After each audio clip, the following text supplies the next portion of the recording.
तो बच्चों अब तक हमने इलेक्ट्रोलाइसिस स्टार्ट कर दिया था। 3 पार्ट हमने उस चैप्टर पढ़ चुके हैं। 3 पार्ट में पहले पार्ट में हमने पढ़ा इलेक्ट्रोलाइसिस क्या होता है, इलेक्ट्रोड्स क्या होते हैं, इलेक्ट्रोलाइट क्या होता है और कौन से रेस्पेक्टिव सेल्स में क्या क्या काम होते हैं, कौन से रेस्पेक्टिव इलेक्ट्रोड्स में क्या काम होता है। हमने 2 बेसिक डिफरेंस पढ़े, इलेक्ट्रोलाइटिक सेल और इलेक्ट्रोकेमिकल सेल। इलेक्ट्रोलाइटिक सेल यानी वो सेल जिस कहाँ इलेक्ट्रिक कन्वर्जन हो रहा है, इलेक्ट्रिकल एनर्जी यूज कर रहा हूँ कन्वर्ट इनटू केमिकल एनर्जी। और अगर मैंने वही उसका ऑपोजिट करा तो क्या होगा, वो इलेक्ट्रोकेमिकल सेल। फिर जो हमने इलेक्ट्रोड्स के बारे में पढ़ा, वहाँ पे हमने देखा कि 2 डिफरेंट टाइप ऑफ इलेक्ट्रोड्स है। उन इलेक्ट्रोड्स की तरफ उनकी रेस्पेक्टिव आयन दौड़ रही है। जैसे अगर मैंने कैथोड कहा तो वहाँ पे कौन सी आयन जा रही है, कैटायन। और कैटायन जा रही है तो क्या हो रहा है, वहाँ पे रिडक्शन या ऑक्सीडेशन, रिडक्शन। क्यों, कैटायन पॉजिटिव आयन है, वो जाके डिस्चार्ज हुई कैथोड पे और वो डिस्चार्ज होने के लिए इलेक्ट्रॉन को गेन करे। इसी प्रोसेस को हमने कहा था रिडक्शन। वैसे ही एनोड क्या हो रहा था, एनायन जा रहे थे, एनायन जा रहे थे तो अपने डिस्चार्ज हो रहे थे। क्यों, क्योंकि वो नेगेटिव आयन है। तो डिस्चार्ज कैसे होंगे, बाय फ्यूजिंग इलेक्ट्रॉन या बाय डोनेटिंग। इसी प्रोसेस को हमने क्या कहा, ऑक्सीडेशन। हमने ये देख लिया। उसके बाद हमने देखा कि इलेक्ट्रोलाइसिस का एक पहला एग्जांपल देखा था हमने, लेड ब्रोमाइड का। उसमें हमने देखा था लेड ब्रोमाइड कैसे काम कर रहा है। हमने वहाँ पे लिया था fused lead bromide, as electrolyte. Fused lead bromide लिया तो वहाँ पे जो हमारा लेड आयन है वो जा रहा था कैथोड की तरफ और कौन सा आयन जा रहा था, एनोड की तरफ। हाँ, नॉन मेटल कौन सी, ब्रोमीन। यहाँ तक हमने देख लिया था। अब इसके आगे हम और कुछ एग्जांपल्स डिस्कस करते हैं ताकि हमें क्लियर अंडरस्टैंडिंग हो। देखते हैं दूसरा example, electrolysis of acidified water.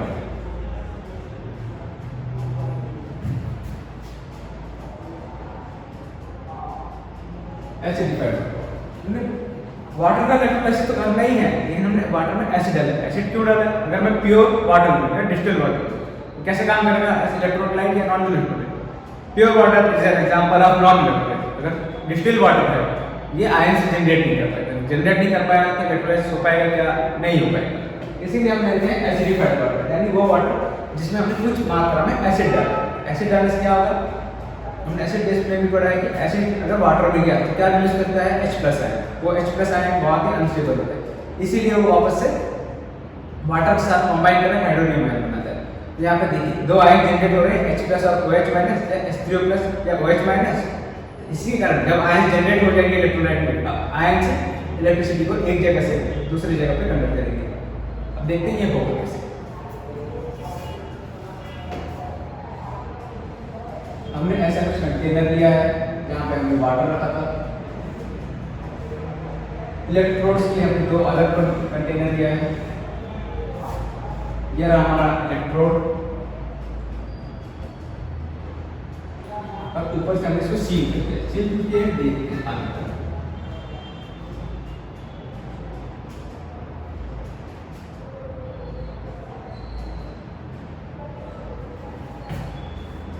जो 2 इलेक्ट्रोड्स हम लेंगे यहाँ पे वो लेंगे प्लैटिनम। प्लैटिनम इलेक्ट्रोड्स क्यों, platinum electrodes are example of inert active. हाँ, ये है इनर्ट इलेक्ट्रोड्स। इनर्ट इलेक्ट्रोड्स यानी वो इलेक्ट्रोड्स जो केमिकल रिएक्शन में अपना पार्टिसिपेशन नहीं करते, वो सिर्फ इलेक्ट्रिसिटी को पास करते एक जगह से दूसरी जगह। हमें यहाँ पे लिया प्लैटिनम इलेक्ट्रोड, दोनों एंड पे हमारे पास है प्लैटिनम इलेक्ट्रोड।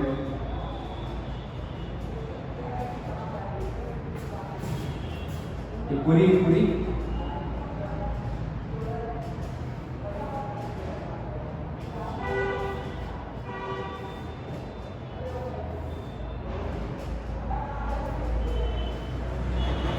इलेक्ट्रोड्स हमारे बैटरी के साथ कनेक्टेड है।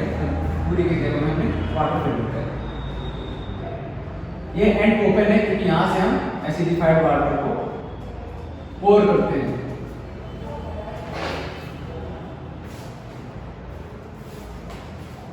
प्लैटिनम एक एंड को मैंने एनोड तो दूसरे एंड को लूंगा मैं कैथोड।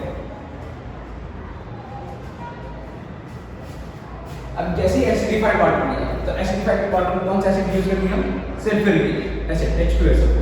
यहाँ पे दोनों इलेक्ट्रोड्स पे 2 अलग-अलग रिएक्शंस होंगी। क्या होगी देखते हैं।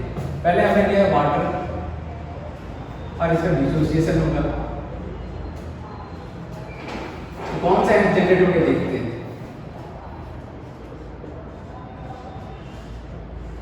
वाटर डिसोसिएट होगा तो दो आयन जनरेट करेंगे, पहला H+ और OH-, दो आयन हैं।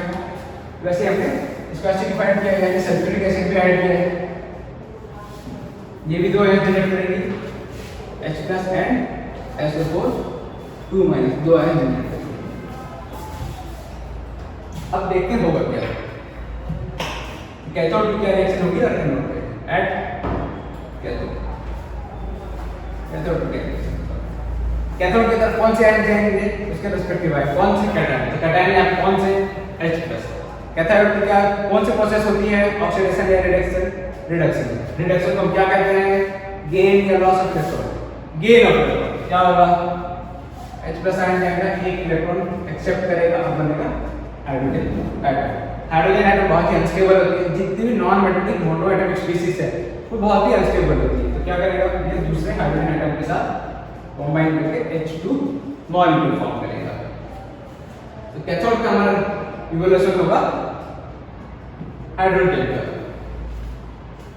और इसी प्रोसेस को हम कहते हैं रिडक्शन। अब देखते हैं एनोड क्या होगा।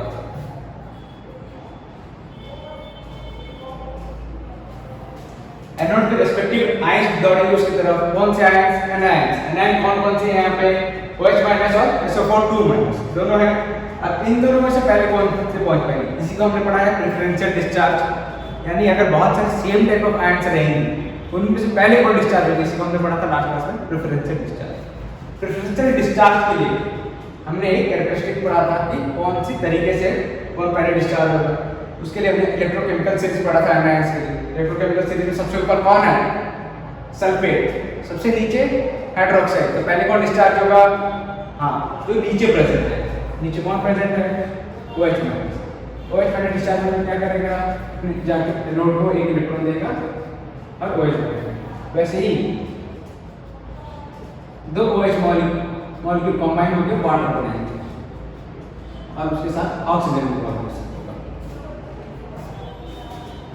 क्योंकि ये मोनोएटॉमिक स्पीशीज है, बहुत ही अनस्टेबल है, क्या करेगा, ऑक्सीजन और एक ऑक्सीजन एटम के साथ कंबाइन करके ऑक्सीजन मॉलिक्यूल बनेगा। ये हो जाता है ओवरऑल प्रोसेस। अब हमें देखना है कि कौन सा गैस ज्यादा रिलीज हो रहा है या वॉल्यूम में कौन सा ज्यादा है। तो हम डायरेक्टली देख सकते हैं, अगर मैंने वाटर का तोड़ा क्या होगा, क्या बनेगा, H2 + ½ O2। अगर इस रिएक्शन को मैं इसको बैलेंस करूंगा, क्या होगा, 2 से मल्टीप्लाई करूंगा, 2 यहाँ 2 × 1/2 क्या होगा 1। तो अगर मैं दो मॉलिक्यूल ऑफ वाटर लिया करेंगे तो वहां से कितना निकल रहा है वॉल्यूम में, 2 वॉल्यूम ऑफ हाइड्रोजन और 1 वॉल्यूम ऑफ ऑक्सीजन। ये हमने स्टोइकियोमेट्री में पढ़ चुका है बोर कॉन्सेप्ट में। तो 2 मॉलिक्यूल ऑफ वाटर लेने से 2 वॉल्यूम ऑफ हाइड्रोजन वॉल्यूम और 1 वॉल्यूम ऑफ ऑक्सीजन। अब इस गैस के कंटेनर पे बताओ, अगर दोनों सेम हाइट पे हैं तो कौन सी गैस ज्यादा इवॉल्व होगी, इसका ज्यादा वॉल्यूम मिलेगा, हाँ हाइड्रोजन। हाइड्रोजन कहाँ होगा, कैथोड पे, ये वॉल्यूम कुछ यहाँ पे इसका डबल होगा। अब वही अगर मैं कंपेयर करूं ऑक्सीजन का, ऑक्सीजन कितना होगा, उसका हाफ। क्या लिखूंगा यहाँ पे, O2 इवॉल्व, और यहाँ पे H2 इवॉल्व। हाइड्रोजन कितने इवॉल्व हो गए। तो ओवरऑल प्रोसेस क्या होगा, पहले हमने एसिडिफाइड वाटर लिया, उसके साथ हमने 2 इलेक्ट्रोड्स कनेक्ट किए, कौन से, प्लैटिनम इलेक्ट्रोड। प्लैटिनम इलेक्ट्रोड जैसे ही कनेक्ट किए क्या होगा, बैटरी से पास किया, ये जो हमारा इलेक्ट्रोलाइट है वो डिसोसिएट होना स्टार्ट करेगा। डिसोसिएट होगा तो 2 प्रोसेस होंगी, एक ऑक्सीडेशन और दूसरा रिडक्शन। ऑक्सीडेशन हो रहा है, क्या होगा, कहाँ इवॉल्व हो रहा है, एनोड पे ऑक्सीजन गैस हमारे इवॉल्व हो रहा है। और वैसे ही कैथोड पे कौन इवॉल्व हो रहा है, हाइड्रोजन, और इसी प्रोसेस को हम कहते हैं रिडक्शन। अब जो तुम्हारे एग्जाम में आ सकता है कुछ क्वेश्चंस कह रहे हैं कि प्लैटिनम इलेक्ट्रोड ही हम लिखेंगे, क्योंकि प्लैटिनम इलेक्ट्रोड या इसलिए ताकि ये इनर्ट इलेक्ट्रोड है। दूसरा क्वेश्चन जो आज वाला है आ सकता है। वो क्या कि एसिडिफाइड वाटर लिक्विड है, क्योंकि अगर मैं डिस्टिल्ड वाटर लेता तो कैसे काम करेगा, एक्ट एज नॉन इलेक्ट्रोलाइट, ये आयंस को कंडक्ट नहीं करेगा। वही अगर मैंने एसिडिफाइड वाटर लिया तो यहाँ पे आयन जनरेट होना चालू होगा, आयन जनरेट हुआ तो वाटर बिहेव करेगा एज इलेक्ट्रोलाइट। जो पूरी की पूरी प्रोसेस है, आप इसको समझ करके आप कॉपी कर लें। इसके बाद आगे के दो एग्जांपल्स हम करते हैं।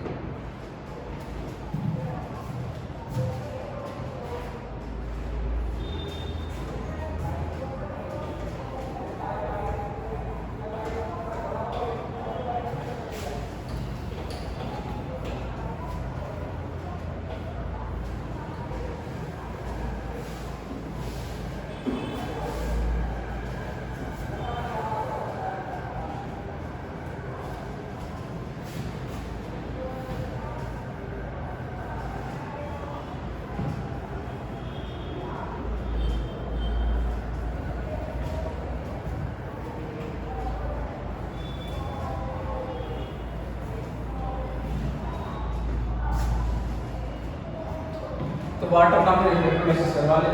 अब देखते हैं दूसरा कौन सा होगा। अब हम लेंगे तीसरा example, electrolysis of copper sulphate solution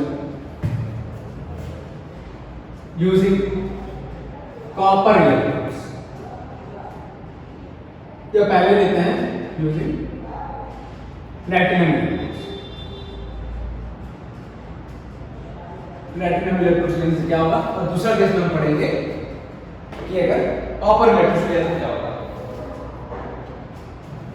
तो पहले हम बना लेते हैं इलेक्ट्रोलाइटिक सेल, यानी वो सेल जहां पे हमारी पूरी पूरी प्रोसेस यानी प्रक्रिया काम करती है। देखते हैं यहाँ पे हमने पहले इलेक्ट्रोलाइट यूज किया।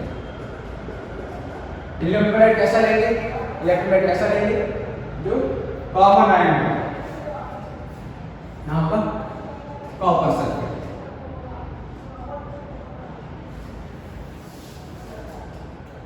दो इलेक्ट्रोड्स लेंगे,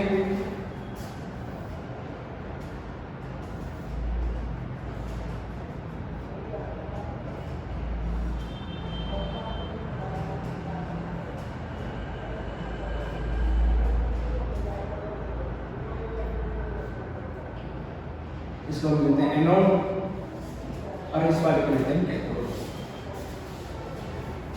और एनोड और कैथोड किया तो यहाँ पे हम यूज करेंगे प्लैटिनम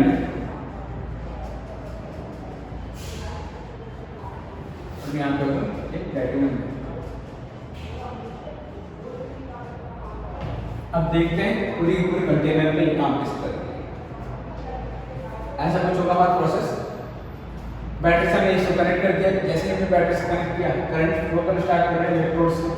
अब इलेक्ट्रोड से करंट फ्लो कर रहा है तो इलेक्ट्रोलाइट क्या होगा, डिसोसिएट। और कौन सा है इलेक्ट्रोलाइट, हम यहाँ पे देंगे एसिडिफाइड कॉपर सल्फेट। एसिडिफाइड क्यों, क्योंकि अगर इसमें मैंने एसिड डाला तो ये जल्दी होगी प्रोसेस, इलेक्ट्रिकल कंडक्टिविटी को बढ़ा देता है, इसीलिए हम देते हैं electrolyte acidified copper sulphate. Electrolyte will be acidified copper sulphate. अब देखते हैं रिएक्शंस क्या होंगे। दो इलेक्ट्रोड कॉपर सल्फेट में हमने लिया, इसका डिसोसिएशन होगा तो देखिए क्या है। कॉपर +2 एंड SO4 2 माइनस, यही होगा सल्फेट आयन और कॉपर +2। कॉपर +2 क्या कहते हैं, Q+ है क्यूप्रिक। कॉपर +2 अपना हाईएस्ट ऑक्सीडेशन स्टेट में +2 में, इसको हम कहेंगे क्यूप्रिक। इसके साथ हमने लिया है सल्फ्यूरिक एसिड, ताकि इलेक्ट्रिकल कंडक्टिविटी को बढ़ाए तो क्या होगा H+ और SO4 2 माइनस। कॉपर सल्फेट का सॉल्यूशन बनाया है, यानी मेरे को सॉल्वेंट यूज करना पड़ेगा, क्या होगा वाटर। वाटर डिसोसिएट होगा, क्या बनेगा H+ एंड OH-। तो देखिए यहाँ पे दो तरह की कैटायंस है, दो तरह के एनायंस है।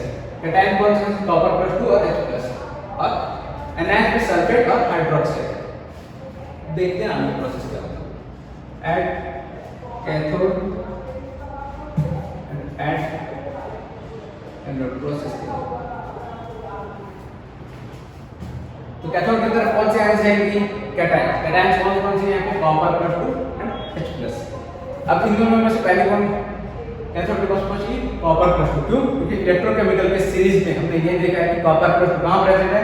हाइड्रोजन के जस्ट बिलो प्रेजेंट है। तो जो जितनी नीचे प्रेजेंट है वो उतनी जल्दी डिस्चार्ज होगा। कैथोड पे क्या होगा? कैथोड पे copper plus 2 will gain 2 electron and form copper। जैसे ही प्रोसेस स्टार्ट होगा प्लैटिनम पे कॉपर का लेयर एक एक करके डिपॉजिट होता जाएगा। इसी प्रोसेस को हम क्या कहते हैं? ऑक्सीडेशन या रिडक्शन, रिडक्शन।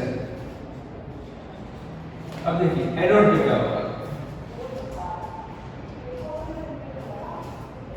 एनोड पे एनायंस जाएगी। कौन से एनायंस? सल्फेट और हाइड्रोक्साइड। ये इन दोनों में से पहले कौन जाएगी? हाइड्रोक्साइड। हाइड्रोक्साइड क्यों? क्योंकि ये प्रेजेंट है बिलो सल्फेट। अगर बिलो सल्फेट है तो ये इजीली डिस्चार्ज हो जाएगा। डिस्चार्ज होने से क्या बनेगा? OH माइनस क्या बनेगा? एक हाइड्रोक्साइड बनेगा और एक इलेक्ट्रॉन लूज कर देगा। ऐसे दो OH कंबाइन करके क्या बनाएंगे? Water molecule and oxygen. Oxygen मैंने थोड़ी देर पहले ही बताया कि ऑक्सीजन मोनोएटॉमिक स्पीशीज में है या कोई भी नॉन मेटल अगर मोनोएटॉमिक स्पीशीज में हाईली अनस्टेबल है, क्या करेगा? अपने जैसे एटम के साथ कंबाइन कर देगा, कंबाइन करके O2 मॉलिक्यूल बनाएगा। तो हम देख सकते हैं कि एनोड पे क्या होगा? एनोड पे ऑक्सीजन गैस इवोल्यूशन होगा। ऑक्सीजन गैस का इवोल्यूशन। और कैथोड पे क्या होगा? Copper gets deposited, copper deposit. अब हमने क्वार्टर ऑफ मेटल लेसन पढ़ा था कि जब भी कॉपर सल्फेट की फॉर्म में रहेगा, डॉट पेंटाहाइड्रेट ऐसे फॉर्म में है, उसमें वाटर प्रेजेंट होगा। तो कॉपर क्या कौन से कलर में रहेगा? ब्लू कलर में। तो बताइए स्टार्टिंग से लेके एंड तक क्या इलेक्ट्रोलाइट का कलर ब्लू रहेगा? नहीं, एक टाइम के बाद होगा क्या कि कॉपर पूरा डिपॉजिट हो जाएगा, यानी कॉपर प्लस 2 फॉर्म में रहेगा क्या? नहीं रहेगा। तो वो जाके हमारे प्लैटिनम इलेक्ट्रोड के ऊपर जो है कैथोड उसके ऊपर डिपॉजिट हो जाएगा। जब कॉपर प्लस 2 फॉर्म में है नहीं, यहाँ पे हो सकता है क्या कलर सॉल्यूशन ब्लू? नहीं, यहाँ पे कॉपर प्लस 2 फॉर्म खत्म हो चुका है, इसलिए यहाँ पे सॉल्यूशन कभी कलर ब्लू नहीं होगा। अब अगर इलेक्ट्रोलाइट का हमारा जो कॉपर सल्फेट पूरा डिसोसिएट हो चुका है, अब क्या होगा? अब अगर हम देखना है अब कौन से यहाँ बचे? अब वाटर पर जाए, वाटर पर जाए तो इसका इलेक्ट्रोलाइसिस होगा, और इसका इलेक्ट्रोलाइसिस होगा तो हमने लास्ट एग्जांपल में देखा क्या होगा? कैथोड पे कौन डिपॉजिट होना चाहिए? कैथोड पे क्या होगा? कैथोड पे हाइड्रोजन गैस इवॉल्व, फिर एनोड पे ऑक्सीजन गैस इवॉल्व। ये कब होगा? पहले हमारे पे इलेक्ट्रोलाइट है कॉपर सल्फेट, वो पहले अपना डिसोसिएशन हो जाएगा, उसके बाद ये प्रोसेस स्टार्ट होगा। ऐसा नहीं होगा कि पहले हाइड्रोजन और ऑक्सीजन होगा, नहीं, बाद में। पहले कौन सा होगा? Copper sulphate. क्यों? क्योंकि हमने देखा कि इलेक्ट्रोकेमिकल सीरीज के अकॉर्डिंग कौन पहले डिसोसिएट होगा और कौन पहले आयंस फॉर्म करेगा। समझा? आप इस प्रोसेस को नोट डाउन कर लीजिए, फिर दूसरा एग्जांपल करते हैं।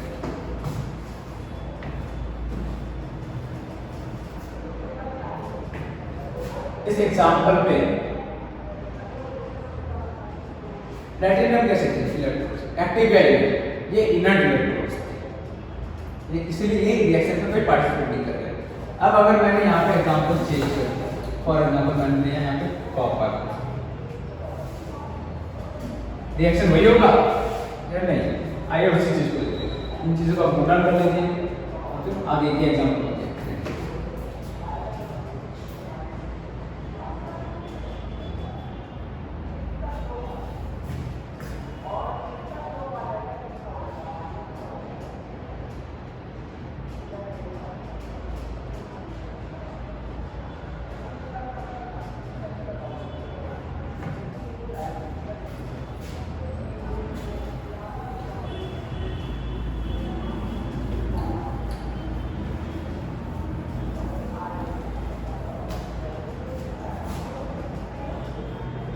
लास्ट वाले एग्जांपल के साथ यहाँ पे चीज वही है, पर हमने यहाँ पे क्या किया, इलेक्ट्रोड का नेचर चेंज कर दिया। अब लास्ट वाले एग्जांपल हम क्या यूज करते हैं, प्लेटिनम यूज करते हैं इलेक्ट्रोड।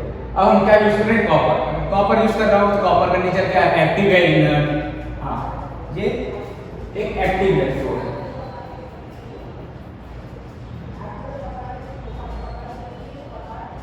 ये एक्टिव इलेक्ट्रोड।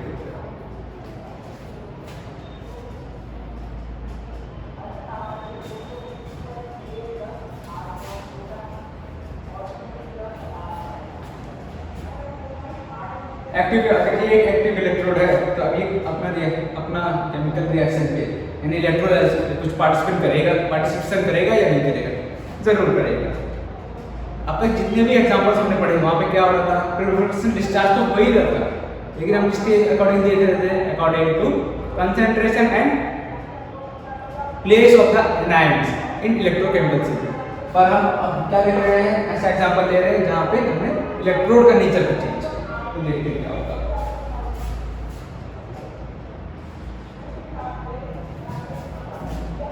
रिएक्शन कंडीशंस वही है, कॉपर सल्फेट डिसोसिएट होगा, क्या बोलते हैं, कॉपर प्लस और सल्फेट। सल्फ्यूरिक एसिड क्या होगा, डिसोसिएट करेगा, H+ और सल्फेट आयन वाटर में डिसोसिएट करके H+ और हाइड्रोक्साइड आयन बनेगा, यही होगा। अब देखते हैं रेस्पेक्टिव इलेक्ट्रोड्स में एनोड और कैथोड में क्या चेंजेस आते हैं। अब मैंने कैथोड लिखा, क्या होगा, कैथोड में कौन से आयन जाएंगे, कैटायंस। कैटायंस कौन से, H+ और कॉपर+2। इलेक्ट्रोकेमिकल सीरीज के अकॉर्डिंग चलेंगे, वही होगा। कॉपर+ कहां प्रेजेंट है, हाइड्रोजन के नीचे, पहले कौन रिड्यूस होगा, जब पहले कौन डिस्चार्ज होगा, कॉपर+2 गेन करेंगे, दो इलेक्ट्रॉन का बनेगा कॉपर। तो कैथोड पे कॉपर डिपॉजिट होना स्टार्ट करेगा। अब देखते हैं एनोड में क्या होगा।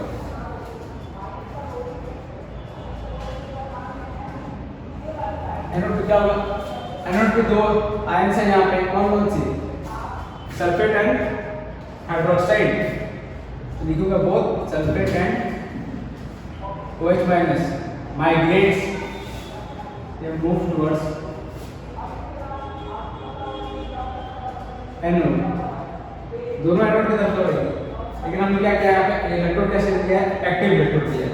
तो यहाँ पे एक्टिव इलेक्ट्रोड का कुछ पार्टिसिपेशन दिख रहा है क्या, हाँ, क्या करेगा, एक्टिव इलेक्ट्रोड कॉपर क्या करेगा, कॉपर+2 के फॉर्म में आएगा और दो इलेक्ट्रोड आएगा। समझे, एनोड में क्या होता है, रिडक्शन। रिडक्शन यानी लॉस ऑफ इलेक्ट्रॉन, लॉस हो रहा है कॉपर+2 फॉर्म करेगा, दो इलेक्ट्रॉन रिलीज करेगा। एनोड की तरफ दोनों आयन सब जाएंगे नहीं, अभी कौन क्या प्रोसेस चेंज हो जा रहा है, यहाँ पे कॉपर आ रहा है, कॉपर आके क्या करेगा, ये अपने आप को आयन में कन्वर्ट करेगा बाय लूजिंग इलेक्ट्रॉन। तो कॉपर क्या हो रहा है, कॉपर डिसोसिएट होके कॉपर+2 के फॉर्म में जाएगा, और दोनों के दोनों सल्फेट और हाइड्रोक्साइड वैसे की वैसे ही रहेगी, कॉपर+2 कॉपर फॉर्म्स कॉपर+2।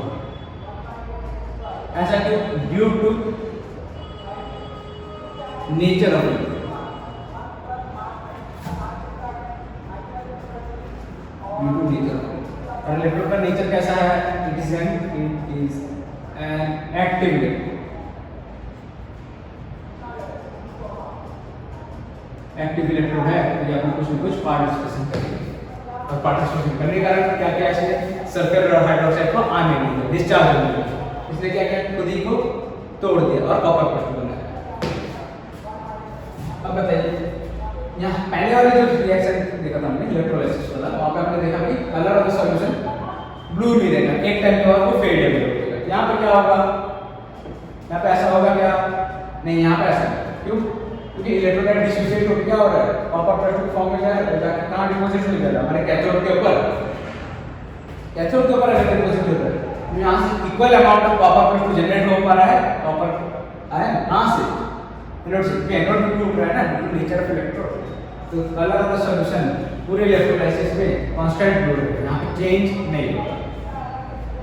अब बताइए, लेकिन यहाँ पे कुछ आयन से बचे रहे, बच जाएंगे, कौन कौन सी, कुछ आयन यहाँ बच जाएंगे जो इलेक्ट्रोलाइसिस में पार्ट नहीं कर रहे हैं, एक पार्ट नहीं कर रहे हैं, जैसे सल्फेट ओ H माइनस H प्लस, ये तीनों बच जाएंगे, H plus sulphate SO2 minus hydroxide. ये तीनों के तीनों पार्टिसिपेट कर रहे हैं क्या केमिकल रिएक्शन पे? नहीं कर रहे। क्या कर रहे हैं? सिर्फ देख रहे हैं। इसको हम क्या कहेंगे? स्पेक्टेटर आ रहे हैं। इनको क्या कहेंगे? स्पेक्टेटर। सर आप पूछोगे सर सिर्फ सल्फेट हाइड्रोक्साइड और H प्लस स्पेक्टेटर आया है? नहीं, हर केस में ऐसा नहीं। स्पेक्टेटर यानी दर्शक जो उसे देखते हैं, कुछ करते नहीं।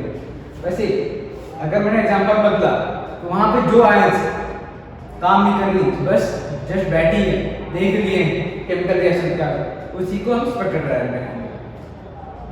कॉपर सल्फेट वाला एग्जांपल पे जहां पर हमने कॉपर इलेक्ट्रोड यूज किया है, वहां पे ये हो रही है। आगे के केसेस में वो बदल देंगे। हर में ये सेम नहीं है, समझे? अब इलेक्ट्रोलाइसिस के बारे में हमने पढ़ लिया, इलेक्ट्रोलाइसिस के एग्जांपल्स को भी देख लिया कैसे शुरू होती है।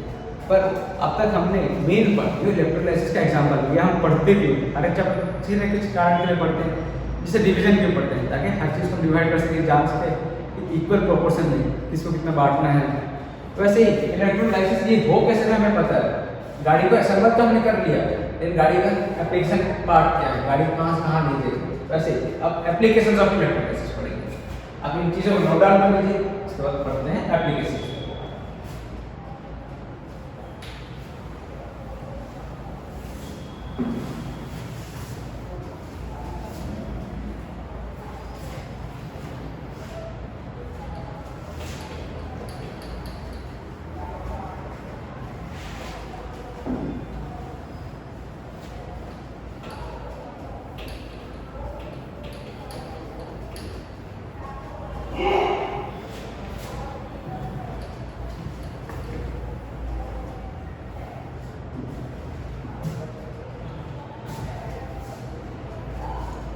स्टार्ट करते हैं एप्लीकेशंस ऑफ इलेक्ट्रोलाइसिस। इलेक्ट्रोलाइसिस की एप्लीकेशंस क्या है?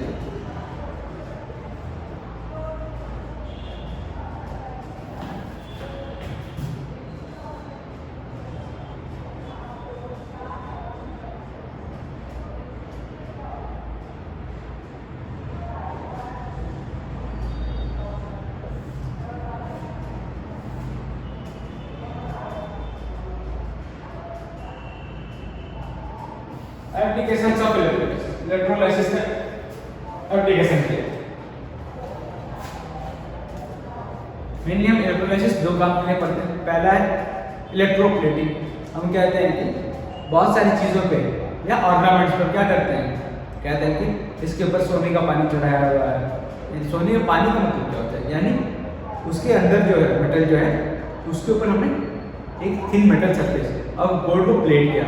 अंदर मेटल कुछ भी हो सकता है, यानी बहुत बार कहते हैं कि ये तो चांदी का ऑर्नामेंट है, मटेरियल है, इसके ऊपर सोने का पानी चढ़ाया है। यानी बेस मटेरियल जो है उसके ऊपर पूरा का पूरा मटेरियल जो है बेस मटेरियल वो है सिल्वर का, उसके ऊपर हमने एक थिन लेयर कोट किया है गोल्ड का। इसको हम कहते हैं इलेक्ट्रोप्लेटिंग। दो हिस्सों में हमें पढ़ना है इसको। पहला है इलेक्ट्रोप्लेटिंग और दूसरा है इलेक्ट्रो रिफाइनिंग।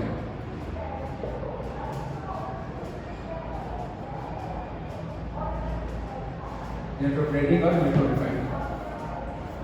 इलेक्ट्रो रिफाइनिंग यानी वो प्रोसेस जिसमें हम क्या करते हैं, मेटल्स को इलेक्ट्रिसिटी के द्वारा प्यूरिफाई करते हैं, रिफाइन करते हैं प्योर मेटल्स को। ये कैसे करते हैं आगे पढ़ेंगे, पर इन यही दो एप्लीकेशन है। अब इलेक्ट्रोप्लेटिंग को अगर मुझे डिफाइन करना है हम क्या करेंगे, the process in which a thin metal surface is coated on या plated on this other metal या other surface, इसी को हम कहेंगे इलेक्ट्रोप्लेटिंग। इलेक्ट्रोप्लेटिंग क्यों करते हैं? और डेकोरेशन, किसी चीज़ को ज़्यादा सुंदर दिखाना। जैसे ऑर्नामेंट हम क्या करते हैं, दूसरे मेटल के ऊपर प्लेट कर देते हैं गोल्ड या सिल्वर से, ताकि जो बेस मटेरियल है उससे वो अच्छा दिखे। और दूसरा क्या है, for protection purpose. Protection purpose यानी for preventing it from corrosion. जैसे हमने पढ़ा है कि गाल्वानाइजेशन एक प्रोसेस है जिसमें हम क्या करते हैं कि बेस मेटल हमारा क्या रहता है, आयरन। आयरन के ऊपर हम क्या करते हैं, कोटिंग करते हैं जिंक की। जिंक के क्यों? ताकि ये प्रोटेक्ट करे। विद टाइम या विद एनवायरमेंट ये कोरोड डाउन, इससे रस्टिंग का जैसे कि मेटल सरफेस हमारा खराब है, इसीलिए हम उसको प्लेट करते हैं। दोनों प्रोसेस देखा हमने, दोनों चीज़ों के बारे में हम अभी एक एक करके पढ़ते हैं।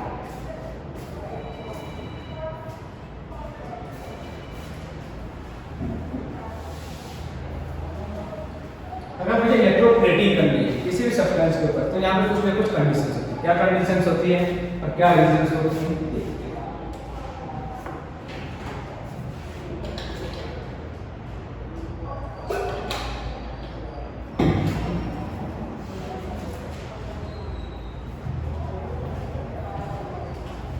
मैं अपने मन मुताबिक कर सकता हूँ कि इलेक्ट्रोप्लेटिंग या कुछ चीज़ें चाहिए, कुछ रूल्स या कुछ जगह कंडीशन को फॉलो करना है। जैसे मेरे को रोड पे गाड़ी चलाने के लिए कुछ कंडीशंस फॉलो करना है या नहीं करना है, कि ऐसे गाड़ी में चाबी लेके निकल जाना, नहीं, कभी नहीं।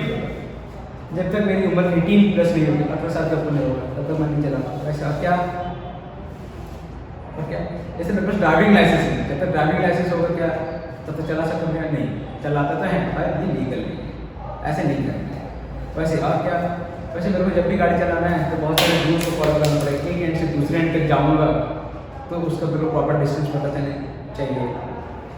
कहीं अगर मुड़ना मेरे को प्रॉपर इंडिकेटर देना, वैसे बहुत सारे कंडीशन और कंडीशन का रीज़न क्या है वो भी। वैसे इलेक्ट्रोप्लेटिंग कब हो सकता है और उनके रीज़न क्या है। एक एंड पे लिखिए कंडीशंस, कंडीशंस और रीज़न।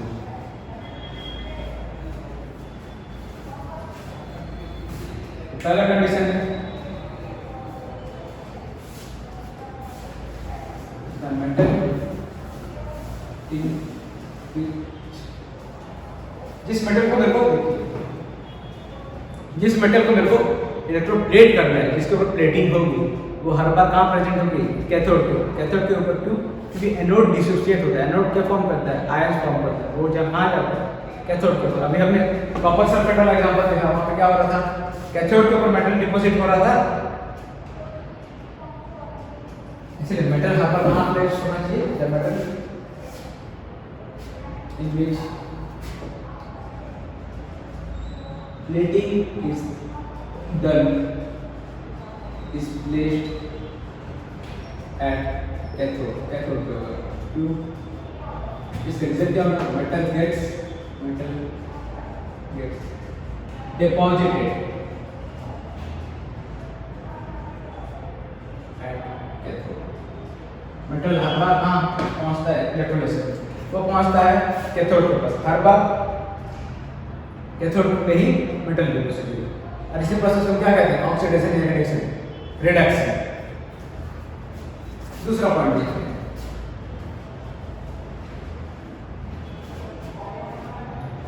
अब कैथोड पे अगर मेटल है तो क्या होगा? एनोड में जो सब्सटेंस खुद से प्लेट होने जा रहा है वो कहाँ पे होगा? कैथोड एनोड पे।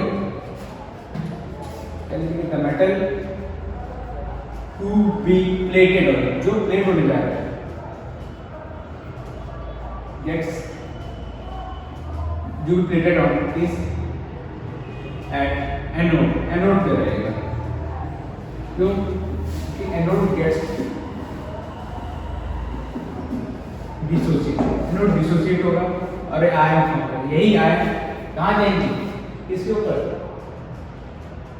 जाएंगे, ये जाएंगे हमारे एनोड के ऊपर, कैथोड के ऊपर। तीसरा जो कंडीशन हो गया, इलेक्ट्रोलाइट में कैसा लेना है? ऐसा लेना है कि वो पूरा ऑपोजिट आयंस रहे या सिमिलर आयंस। क्यों? क्योंकि जब ये इलेक्ट्रिसिटी फ्लो करेगी एक जगह से दूसरी जगह, तो वही आयंस टूट के डिपॉजिट होते हैं हमारे रिस्पेक्टिव इलेक्ट्रोड के ऊपर।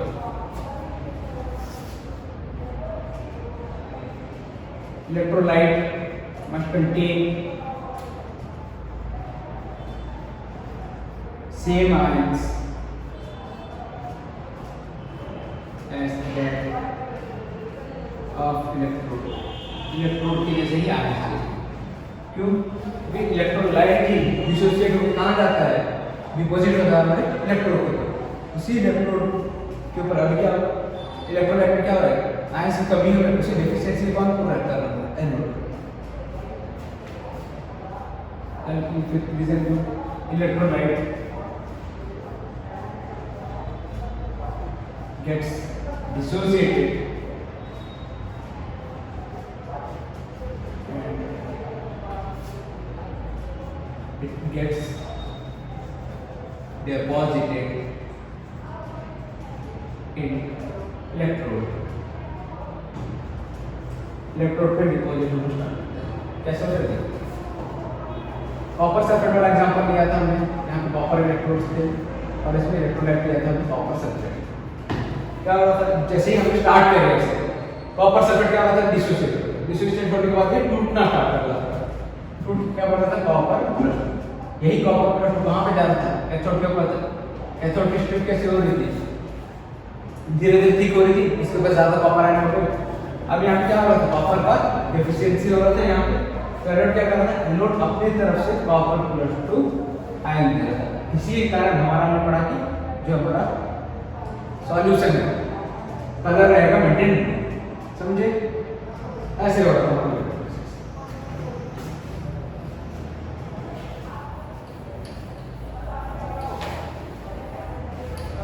इसके बाद और कुछ कंडीशंस है आप इन चीजों को लिख लीजिए आगे की कंडीशंस को।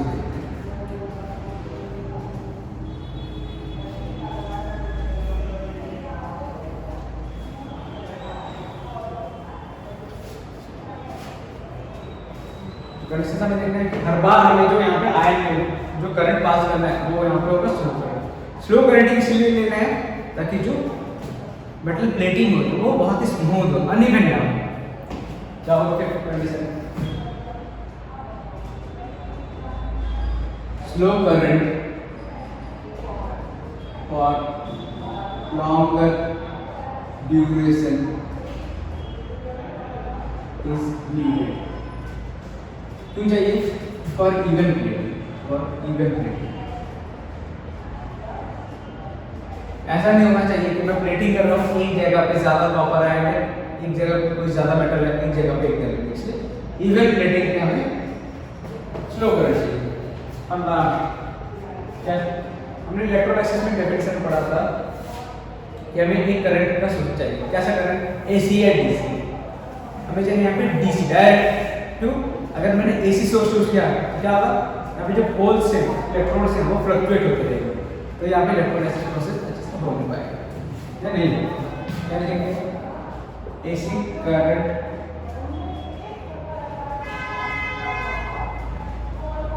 Is needed. क्यों? बस AC current favours electrolysis. AC current ही इलेक्ट्रोलाइसिस का फेवर करता है। ये थी सारी कुछ कंडीशन और उनके रीजन ताकि हमारा इलेक्ट्रोप्लेटिंग प्रोसेस आगे बढ़ सके। आई होप आप लोगों ने जो कंडीशंस पढ़ी उनके रीजन भी आपको समझ में आए।